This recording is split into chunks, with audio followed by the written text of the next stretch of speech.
Bregus Summers dwi. Fel arfer, dwi'n head chef i'r oystercatcher yn Rosnigir. Munud gathon ni roid i fewn i'r lockdown ma.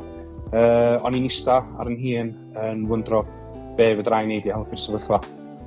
Nes i ddod fyny efo'r syniad o Porthi Pawb, lle o'n i yn gobeithio gael rhoddion o bwyd gyda harlach a social produce a cynhyrchwyr eraill yn yr ardal i fi gael coginio a dosbarthu i'r henoed o bregus yn Nghaernarfon.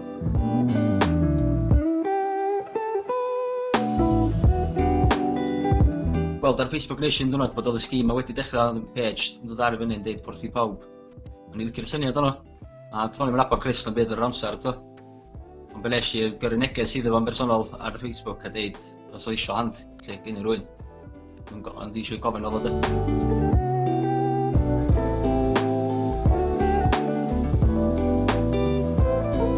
I dechrau, o' na 4 yn involved. 2 yn ni yn actually wneud y rhediad via Kenny Caen, ond wedyn oedd gynnon ni 2 arall behind the scenes, Sarah Pennant a Eleri Lyfgrin. Yr wythnos wedyn, ar ôl yr wythnos gyntaf, nath ni sylweddoli faint o anodd oedd o i fi a Kenny wneud coginio ag y dosbarthu, so nath ni cymryd help o 4 wirfoddolwyr eraill i rhedeg y bwyd rownd. A ma' di mynd fyny wan, fyny at mewn un rhediad mewn diwrnod cyfa. Ma' na, swn i'n deud, 35 ohona ni i gyd, 10 ddeuddag o'na ni yn y cegin ac 25 dosbarthu'r bwyd rownd.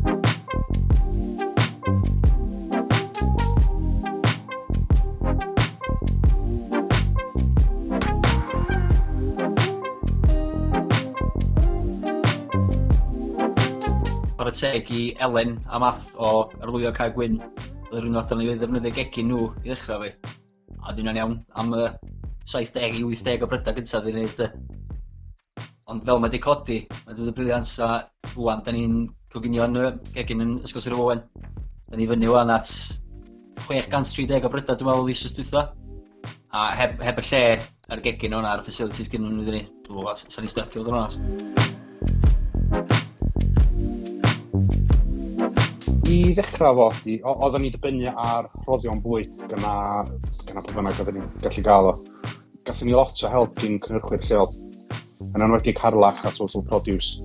So, hebdda nhw fysa Porthi Pawb yn gallu dechrau chweith Mantell, Adra, llwyth o bobl lleol sydd i rhoi arian iddyn ni hefyd. Ma' di cadw'r gwasanaeth fynd. Yn enwedig o England Owen yn Nghaernarfon, lle ma' nhw wedi helpu ni allan lot yn y wythnosau dwytha.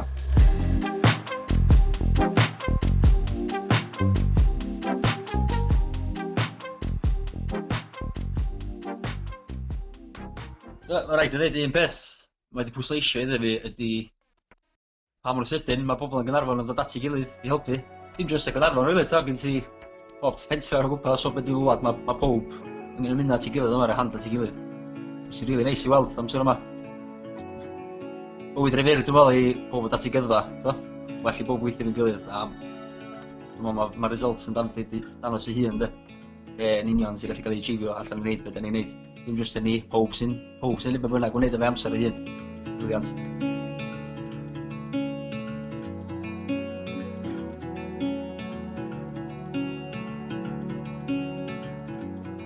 Mae'r criw o pobl yma sydd wedi dod at ei gilydd, of their own free will, yn gweithio fatha un unit sydd ddim angen gael rhywun yn deithio nhw be i wneud, pryd i wneud o.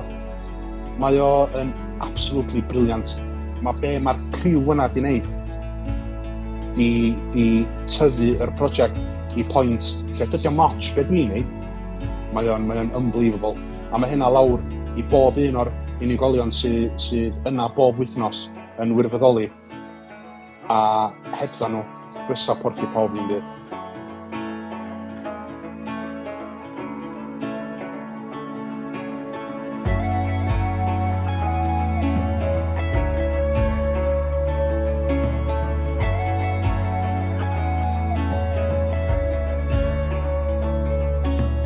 Un peth sydd yn wir amdano dre yma ydy sut mae pawb wedi dod at ei gilydd a di wneud yn saff bod Mrs Jones lawr y lôn yn saff a bod Mr a Mrs Edwards fyny lôn arall yn gael i siopa i prescriptions.